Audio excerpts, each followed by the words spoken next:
욥기서는 지혜서입니다. 욥기는 우리에게 지혜를 가르쳐 주는데요. 성경에는 지혜서로 분류되는 책이 5권이 있는데 그 중에서도 조금 더 지혜에 대한 가르침이 직설적으로 드러나는 성경은 3권입니다. 잠언, 욥기, 전도서입니다. 잠언은 지금 말씀드리는 건요, 밴드에 글이 있어요.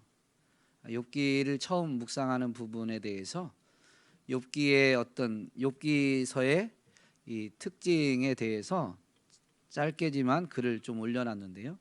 읽으시면 도움이 되실 것 같아요. 욥기를 이해하시는데. 어쨌든 성경이 우리에게 가르쳐주는 지혜는 잠언 같은 경우는 규범적 지혜라고 표현을 합니다. 하나님이 세상을 만드셨는데 그 하나님이 만드신 세상 안에는 규칙, 규범이 존재한다.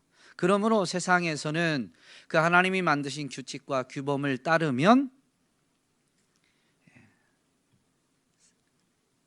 지혜로운 삶, 즉 하나님 앞에 은혜를 입는 삶을 살 수 있다라고 가르쳐 주는 것입니다.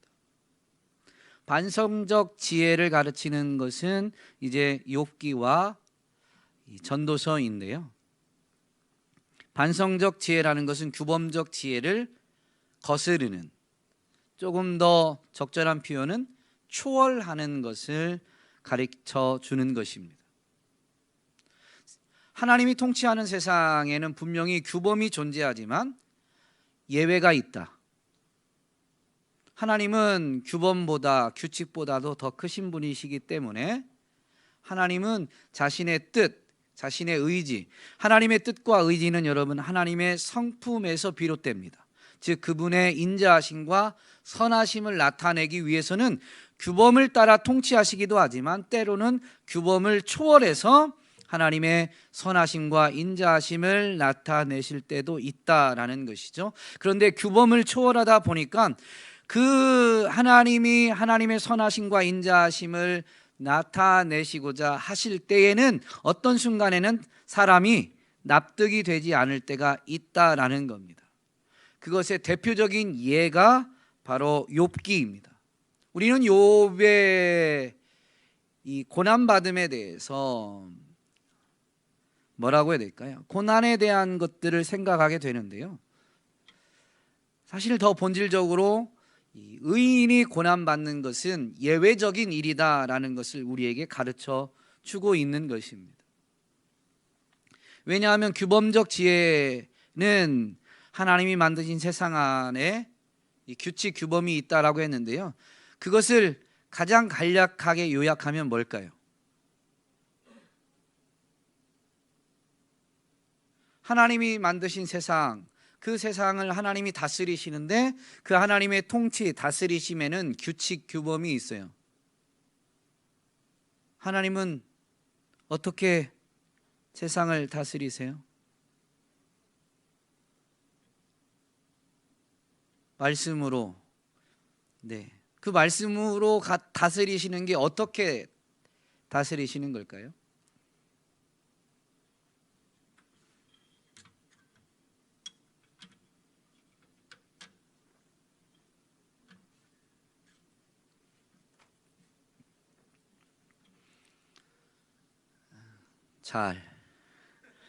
잘 다스리시죠. 행한 대로 갚으십니다. 뿌린 대로 거두게 하십니다.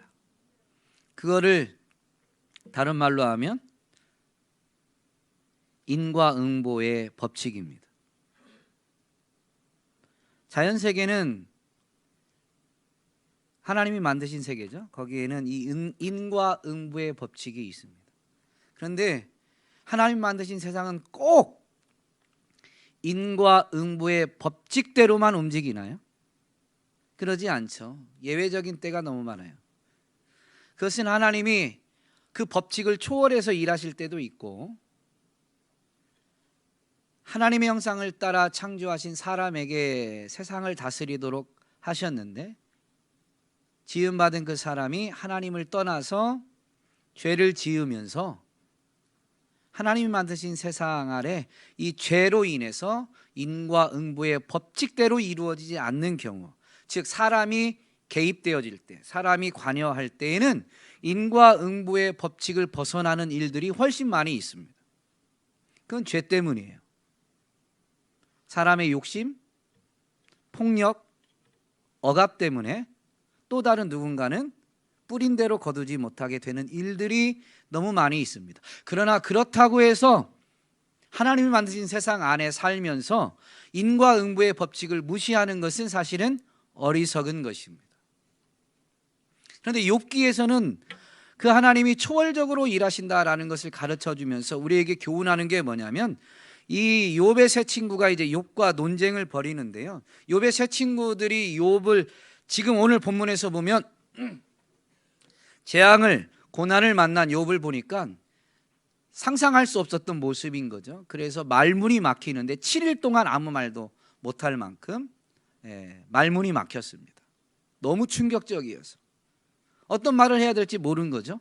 그러나 그 세 친구들이 이제 7일이 지나서 욥이 먼저 자신의 그 입장을 이야기하게 되자 그에 대해서 이제 논쟁을 벌이게 되는데, 욥의 세 친구들은 인과응보의 법칙을 가지고 욥이 당한 이 일을 분석하고, 그래서 욥을 위로하려고 왔는데 그 어려움에서 벗어날 수 있는 방법을 제안하는 거예요. 그게 인과응보의 법칙을 따라서 죄 때문에 이런 재앙이 왔다라고 보고, 너 회개하면 하나님이 용서해 주시고 그래서 이 재앙에서 이제 회복될 것이다 라고 말합니다. 그런데 욥은 욥기 1, 2장에서 분명히 보여주는데 죄를 지어서 고난을 당한 게 아닙니다. 욥기 1, 2장은 먼저 이걸 잘 드러내고 그 다음에 욥과 세 친구의 변론하는 내용이 많은 분량을 차지하죠. 그래서 욥기를 읽을 때 이 변론 이야기를 왔다 갔다 하면 욥기가 무슨 얘기하는지 헷갈릴 수가 있어요. 1, 2장에 대한 부분을 충분히 인지하시고 그리고 그것을 놓치지 마시고 이 이야기를 듣되 욥이 왜 고난을 당했는지를 잊어버리지 말아야 됩니다. 어쨌든 발단은 사탄의 의해서 됩니다. 물론 욥에게 고난이 내려지는 것 자체는 하나님이 결정하신 겁니다. 직접 하나님이 욥에게 재앙을 직접 내리시진 않았어요. 그러나 그 모든 것도 하나님의 주권에 있습니다. 하나님이 사탄에게 허용하셨습니다. 허락하셨어요. 사실 사탄이 왜 하나님 앞에서 이런 시도를 벌였느냐면요, 1장, 2장에도 오늘 본문에도 나오는데 2장에서는 사탄의 언어, 사탄이 말하는 그 대화 부분은 아니에요. 근데 그 표현이 1장에선 사탄이 말하는 말 중에 표현되어져 있습니다. 그게 뭐냐면요, 욥을 너 봤니? 라고 이제 하나님이 말씀하실 때 그 욥이 하나님이 보실 때는 칭찬과 인정받는 믿음이었습니다. 온전한 사람이다라는 거죠. 그러니까 사탄이 뭐라고 참소하냐면요, 이 욥을 고발하냐면 욥이 까닭 없이 그렇게 하겠습니까? 욥이 까닭 없이 하나님을 섬기겠습니까? 욥이 까닭 없이 믿음이 좋겠습니까? 라는 거예요.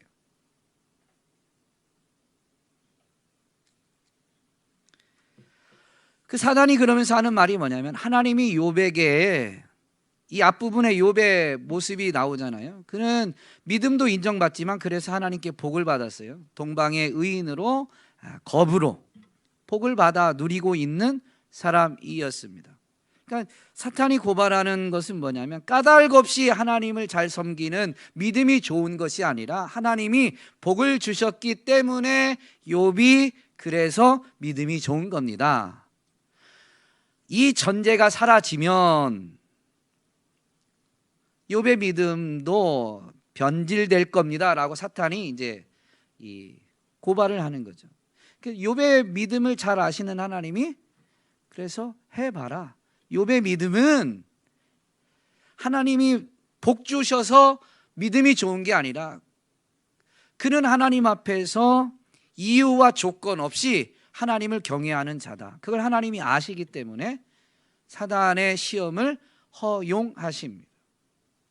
이 까닭없이라는 단어가 욥기에서 매우 중요한데요. 이제 1장에서 그렇게 해서 하나님께 허락을 받은 사탄이 정말 엄청난 재앙을 욥에게 가지고 오죠. 1장을 잘 보면 욥의 이 지경 안에서 재앙이 내린 것을 종들이 이제 욥에게 와서 보고하는데, 그 보고를 보면 처음 보고하는 사람이 보고하고 있는데 다음 사람이 와요. 보고가 채 끝나기도 전에 계속 그럽니다.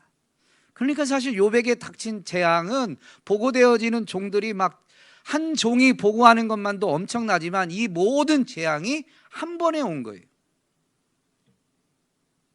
그러니까 재앙이 연달아 오는 것도 쉽지 않은데, 연달아 온다라고 하면 하나의 재앙을 만났을 때 내가 뭘 잘못했나? 혹시 이런 일이 또 일어난다면 어떻게 해야 될까? 라고 하면서 이 자기를 돌아보거나 재앙의 원인을 파악하거나, 또는 재앙의 원인이 분명치 않다 할지라도 한번 재앙을 만나게 되었다라고 하면 또 다른 재앙이 온다라면 어떻게 해야 될까라는 이 마음의 준비 또는 삶에 있어서 대처할 겨를도 없이 한 번에 온 거예요. 한 번에.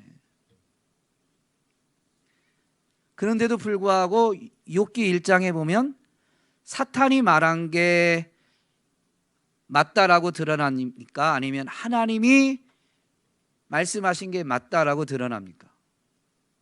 하나님이 말씀하신 게 맞죠. 욥이 입으로 범죄하지 않았어요.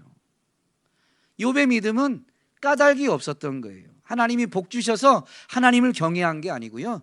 이 순서가 명확합니다. 하나님을 경외하기 때문에 복을 받긴 했지만, 여러분 욥의 믿음은 하나님께 복을 받아서 하나님을 잘 믿는 게 아니에요. 성경이 말하는 이 지혜서에서 가르쳐주는 여호와를 경외함, 믿음이 여러분 바로 이것입니다. 우리가 믿음으로 인해서 하나님께 복을 구할 수는 있지만요, 복을 받고 안 받고가 우리의 믿음을 좌우하는 것은 참된 믿음이 아닙니다.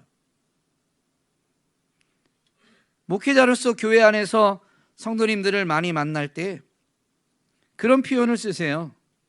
시험 들었다. 여러분, 하나님을 경외하고 하나님을 섬기는데 믿음에 있어서 까닭이 없다라면 시험 들다라는 게 맞아요, 틀려요? 틀린 거죠. 감사합니다. 명확하게 답변을 해주셔서. 참된 믿음은 까닭이 없다라고 지혜서에서 가르쳐 주는 거예요. 그렇다면 우리 오늘 본문에서도 마지막에 욥의 신앙 고백은 변치 않아요. 그 고백을 보면 하나님이 복을 주시기도 했으니까 재앙을 내리셔도 그 하나님께 원망할 수 없는 거죠. 그러니 이 욥의 참된 믿음의 고백을 보면 여러분, 시험 들었다라는 건 믿음은 아닙니다. 그런데 그런 표현을 하는 분은 자기 믿음이 시험 들었대요.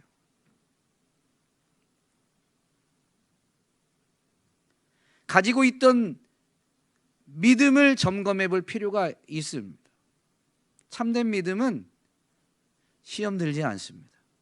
우리가 힘들 수는 있죠. 힘들어 할 수는 있어요. 오늘 이제 3장 이후에 보면 욥의 이 친구들과의 대화하는 변론하는 내용을 보면 믿음의 사람이 이런 말을 할 수 있을까 싶을 정도로 욥의 이 말은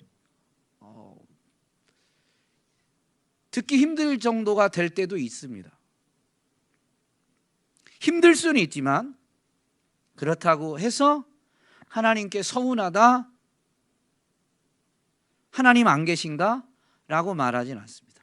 욥의 이 변론하는 내용에서는 욥의 변론을 자세히 보면 하나님께 따지긴 하지만 하나님의 존재를 부정하진 않아요. 심지어 우리가 욥기에서 가장 은혜 받는 말씀 중에 하나가 욥기 23장이죠. 그가 나를 단련하신 후에는 내가 정금과 같이 나오리라.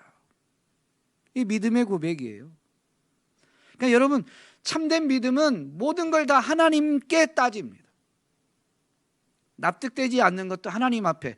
욥은 납득은 되지 않아요. 지금 자기가 당한 게 이해되진 않아요. 그렇다고 해서 원망하진 않지만 납득되지 않는 그것을 하나님께는 묻는 거죠. 그것은 자기가 당한 그 일의 주권은, 그 일의 결정권자는 하나님이다라는 믿음이 깔려 있는 거예요. 이게 참된 믿음입니다.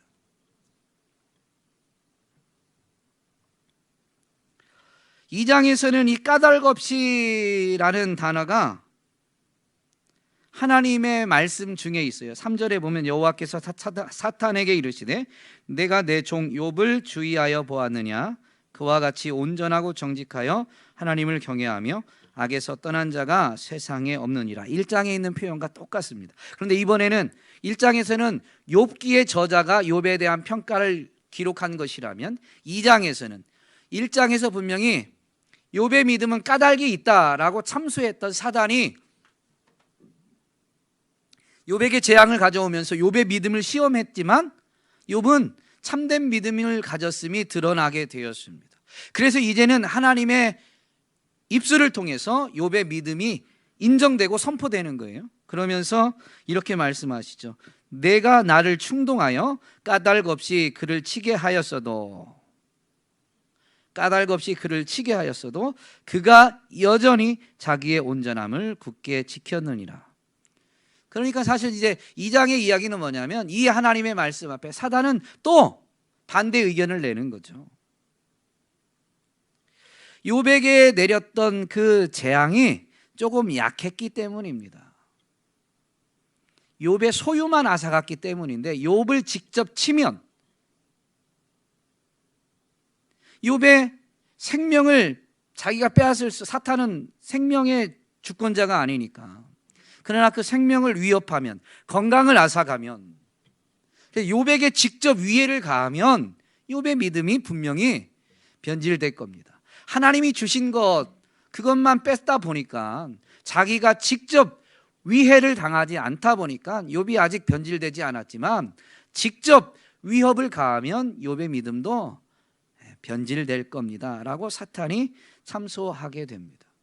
근데 하나님이 욥에 대해서 인정하시는 것은, 그리고 욥을 통해 드러내시는 것은 까닭 없음입니다. 이것도 이제 밴드에 글 올린 부분인데 여기서 한 번 더 말씀드리면 이 까닭 없이라는 게 욥기를 이해하는 데 있어서 매우 중요한 건데요. 히브리어 흰남이라는 단어입니다. 이 흰남이라는 단어는 히브리어 헨이라는 단어의 부사형인데요. 헨이라는 단어는 주로 은혜라는 단어로 번역되어졌습니다. 그러면 여러분, 은혜는 뭐냐면 까닭 없이 주어지는 것이 은혜입니다. 명사형이니까.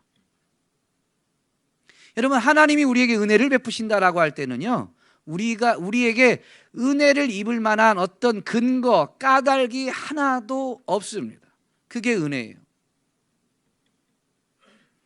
아무런 대가를 바라지 않고 베풀어 주시는 것이죠.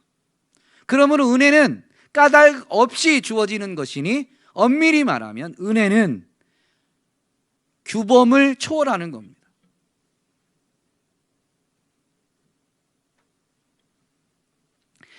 즉 자연 법칙으로 말하면, 즉 하나님의 통치 원리로 말하면 행한 대로 갚으시는, 뿌린 대로 거두게 하시는 인과응보의 법칙을 초월하는 것이죠. 그게 바로 가장 대표적으로 구원입니다. 그러므로 모세는 이스라엘 백성들에게 마지막 고별 설교할 때 신명기 33장에 가면 이스라엘이여 너는 행복한 사람이로다. 여호와의 구원을 너같이 얻은 백성이 어디 있느냐. 하나님의 구원, 그것은 은혜로 베풀어지는 것. 너희에게 그 은혜를 받을 만한 근거, 공로가 하나도 없다.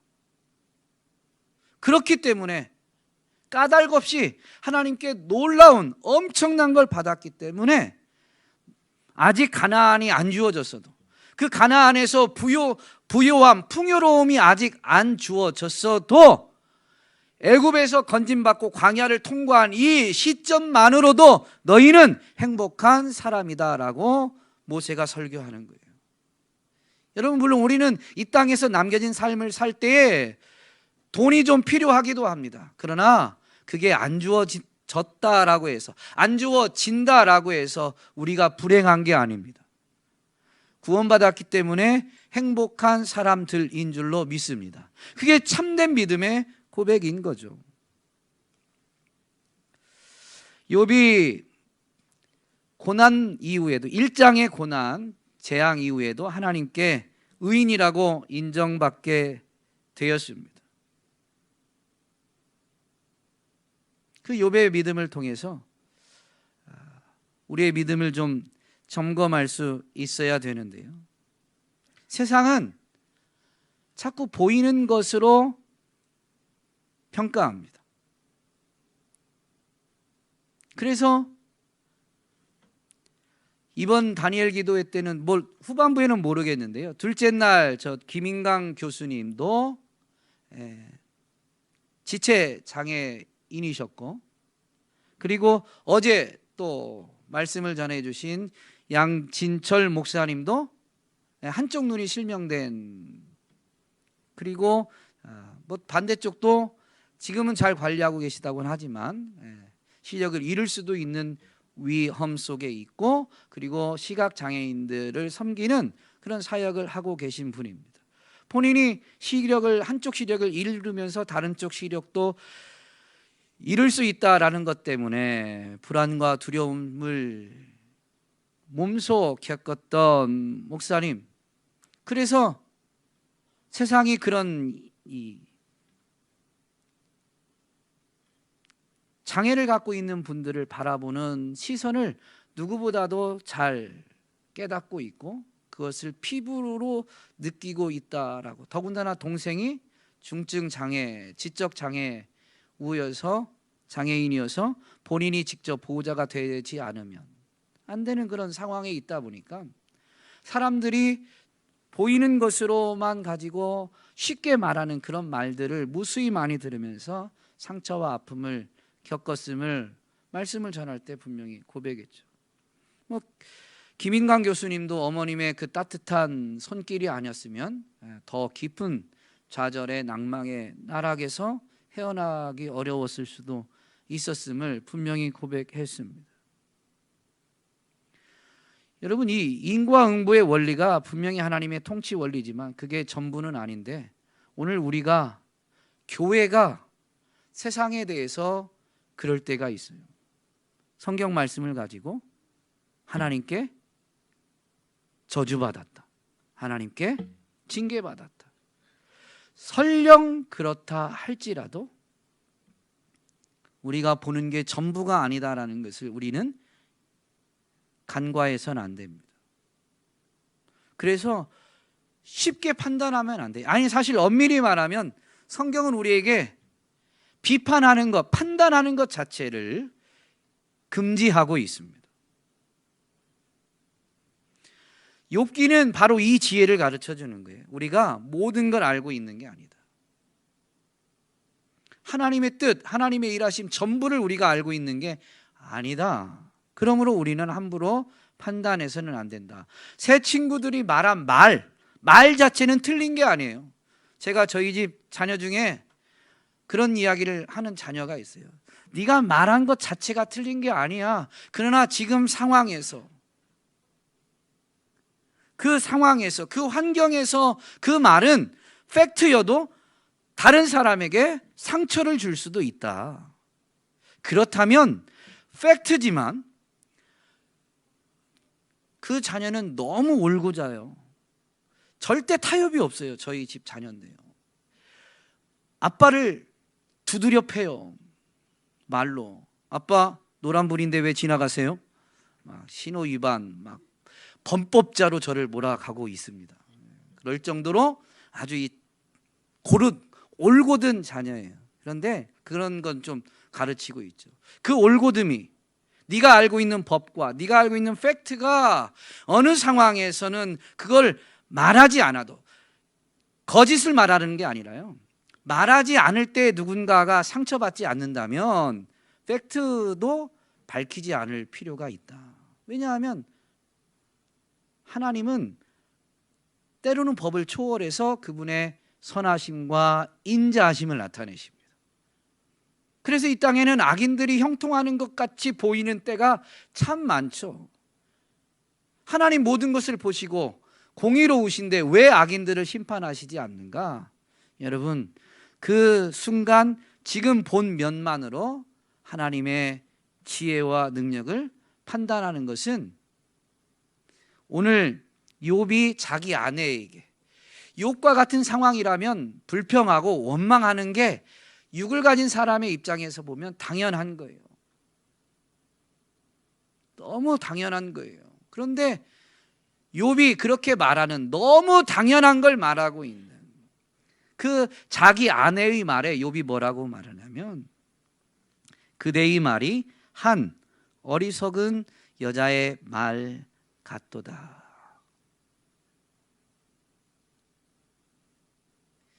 여러분, 너무 올고즘이 사실은 어리석음이 될 수도 있어요.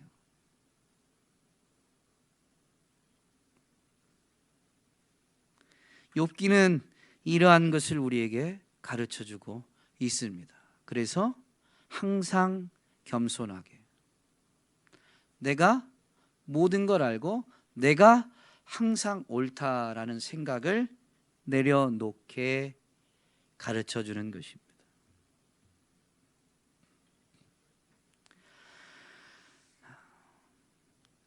사탄이 이제 하나님께 허락을 받아서 욥의 몸을 이제 치게 되죠. 근데 욥이 당한 이 사탄의 시험은 그냥 가려움이 심한 단순한 피부병이 아닙니다. 지금 하늘에서 이루어진 일을 욥은 모르고 있는 상황이죠. 그러니까 욥의 생명은 잃어버리진 않아요. 그런데 그것은 욥기를 읽는 사람들이나 알고 있는 것이지, 지금 그 질병을 겪고 있는 욥은 어떨까요?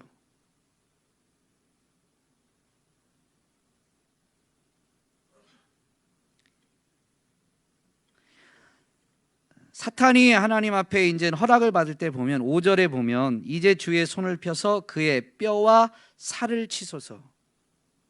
그러니까 지금 욥이 갖고 있는 이 기왓장 또는 질그릇 조각으로 막 몸을 긁고 있는 건 단순히 피부병이 아니라요, 머리부터 발끝까지 종기가 났는데, 그 종기가 얼마나 심하냐면 이 표현대로 뼈와 살을 친 거예요. 그러니까 뼈까지 썩어 들어가는 그런 병이 지금 욥이 앓고 있는 병이에요. 뼈까지 썩어 들어가다 보니까 겉에도 간지러운 거죠. 저희 아내가 인상을 쓰고 있는데요, 간호사다 보니까 어떤 침상에 오래 생활하신 분들이 오래 계시다 보면 이 등에 이제 욕창이라고 그러죠. 이런 게 나는 것에 대해서 잘 알고 있고, 그것이 얼마나 중하고 생명에 위협적인 병인지를 알고 있는데요, 저는 잘 몰라요. 그런데 사실은 욥이 그런 거예요. 그냥 가려움이 엄청 심한가 보다 이런 정도가 아니에요. 욥의 입장에서는 뼈까지 지금 썩어 들어가는, 그것도 머리부터 발끝까지. 그러니까 사실은 욥의 지금 상황은 어떠냐면 지금 자기가 죽는 것 같은 거죠. 그리고 죽을 것 같은 거예요. 자기 병이 나을 것 같지 않은 거예요. 여러분, 이 이후에 이제 3장 이후에 욥이 차라리 나지 않았습니다. 자기가 이 질병 속에 있다가 결국은 질병이 고쳐지지 않고 자기는 죽을 것으로 생각되는 거예요. 질병이 지금 그만큼 중하고 그 중한 질병이 가져다 주는 고통이 너무 심해서 욥이 그렇게 말하고 있는 거예요. 그러므로 지금 이 3장 이후부터 욥과 세 친구의 변론을 이해할 때 욥의 말에서는 믿음의 사람이 어쩜 저런 말을 할까, 이렇게 우리는 이 표현을 받아들이면 안 되고요, 그가 까닭없이 받는 고통이 얼마나 극심한가라는 관점으로 욥의 말을 들어야 됩니다.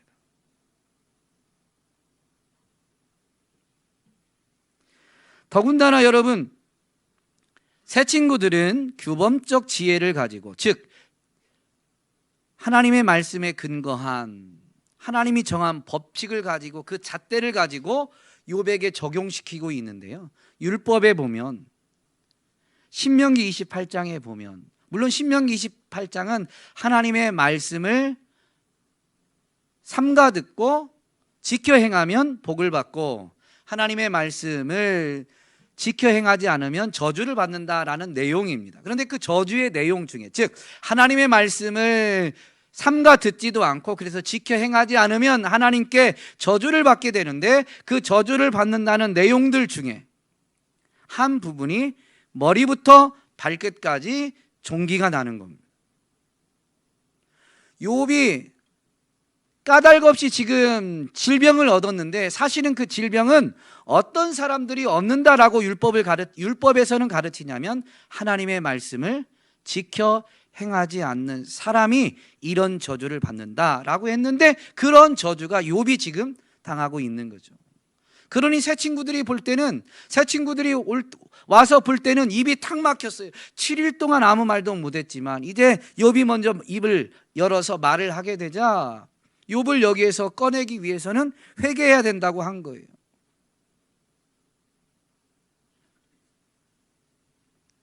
욥이 얼마나 답답할까요? 욥이라고 해서 그 율법을 모르고 있는 거 아니잖아요. 고통은 너무 심하고 하나님의 율법 말씀에서 선포하고 있는 그 질병과 그 원인이 내게 그런 게 있나라고 자기가 스스로를 살펴보지만 욥기 1, 2장에서 짧게 욥의 생애를 보여주고 있는데요, 욥은 얼마나 경건한 사람이었냐면 자기 자신을 위해서는 안 나왔지만 자녀들이 참 우애가 돈독했던 것 같죠. 첫째 집에 자주 모여서 생일 때마다 잔치를 하고 이렇게 지냈습니다. 근데 잔치를 하다 보면 조금 먹고 마시고 하다 보니까 사람이 흐트러질 수 있고, 그러다 보면 죄를 지을 수도 있겠죠. 말의 실수나 어떤 행동에서. 그래서 욥은 자녀들이 그렇게 잔치를 해서 포도주를 마시고 이런 조금 더 과하게 즐거움을 누리게 될 때에 말씀을 벗어난 행동이 혹여나 있지 않을까 해서 자녀들 한 사람 한 사람을 위해서도 속죄제를 드리는, 번제를 드린 사람입니다. 그러면 자기 자신을 위해서는 얼마나 자기를 돌아보고 제사를 드리며 하나님 앞에 정결하게 거룩하게 서고자 애를 썼겠어요. 혹여나 있을지도 모르는 그것을 자녀들을 바라보면서 행했다면 자기 자신에 대해서는 표현을 어떻게 될까요? 굉장히 철두철미하게 정결을 유지하려고 애쓴 사람, 더군다나 하나님이 직접 인정하실 만큼 온전한 사람 맞습니다. 그러니 자기가 스스로를 돌아보지만 잘못 자체가 눈꼽만큼도 없는 게 아니에요. 그러나 잘못이 있을 때 그 잘못을 하나님 앞에 아뢰고 용서를 구하는 제사를 드리면서 정결함만은 분명히 유지한 것은 진실로 그러할 겁니다. 그러다 보니까 실수를 안 한다는 게 아니라 실수에 대해서 솔직히 인정하고 고백하고 속죄제를 드리며 하나님의 은혜를 구했으니 그것 또한 하나님 말씀을 따른 거죠. 그러니 율법을 근거로 놓고 볼 때 욥은 스스로가 납득이 안 되는 거예요. 내가 하나님께 이런 총한 질병을 받을 만큼 하나님의 말씀을 오랫동안 떠나가나 하나님의 말씀을 심각하게 어긴 적이 있는가, 생각에서 그냥 즉각적으로 순종하지 못한 이런 게 아니잖아요. 그래서 욥은 이렇게 변론하고 있는 것입니다. 이 중한 질병, 정말로 죽음이 임박한 질병 가운데에서 욥은 이제 재 가운데 앉아서 몸을 긁고 있다라고 했는데요, 이때 재라고 번역된 단어가 히브리어 에페르입니다. 이것은 물론 재, 즉 무엇을 태우고 남은 그것을 가리키는 우리말이 재잖아요. 그걸 가리키기도 하지만 흙더미나 흙먼지를 가리키는 단어이기도 합니다.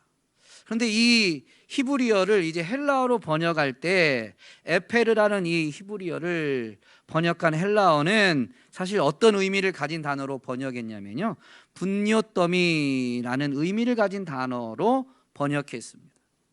그러니까 사실 재 또는 흙먼지 가운데 있다라는 것은 더러운, 매우 더러운 가운데 있다라는 의미인데, 그것의 참된 의미는 결국 뭐냐면, 누가 그 더러운데 그렇게 스스로가 앉아 있겠어요? 그 자리는, 그 위치는 가장 낮고 천한 자리다라는 의미입니다. 욥이 모든 소유를 다 잃어버렸고 몸에도 중한 질병이 있는 이 형편이 사실은 지금 가장 낮고 비천함 가운데 처해졌다라는 의미입니다. 그런데도 불구하고 욥은 어떻게 했다? 가장 낮고 가장 비천한 자리에까지 떨어졌지만 그럼에도 불구하고 하나님을 향하여 원망하지 아니하였다. 심지어 그의 믿음의 고백은 이렇습니다.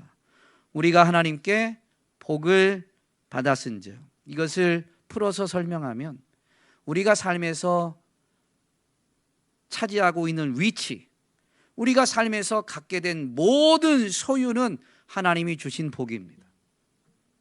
여러분, 이게 인정되어지는 게 참 믿음이에요. 그리고 하나님이 우리에게 복을 주셨죠. 우리가 하나님께 복을 받았기 때문에 화를 받는다고 해도 우리는 하나님을 원망할 수 없는 겁니다. 이게 욥의 고백이에요. 주어진 것을 그분이 다시 1장에 있는 표현대로 하면 거두어 가셔도, 원래 주인이 주셨다가 거두어 가시는 거기 때문에 잠시 그것을 맛봤다가 이제는 빼앗겼다고 해서 그 참 진정한 주인에게 원망할 수 없다 라는 것이 욥의 믿음의 고백입니다. 그러므로 이 믿음의 고백을 통해서 드러나는 것은 하나님은 어떤 이유와 조건 없이도 찬양과 경배를 받으시기에 합당하신 분이시다 라는 것입니다. 여러분, 이거를 부정하는 건 욥의 아내의 말에 대해서 욥이 말한 것처럼 어리석음입니다. 우리는 예수 그리스도를 영접했죠.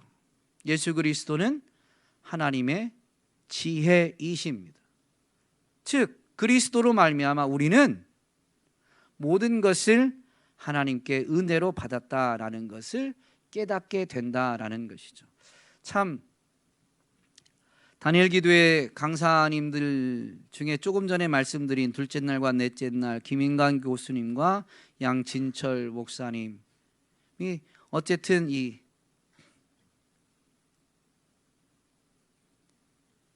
찬양을 두 분이 똑같이 나누셨어요. 그게 송명희 시인이 지은 공평하신 하나님, 나 가진 재물 없으나 라는 고백이에요. 그런데 그분들이 이 찬양을 통해 본인의 믿음의 고백을 한 거죠.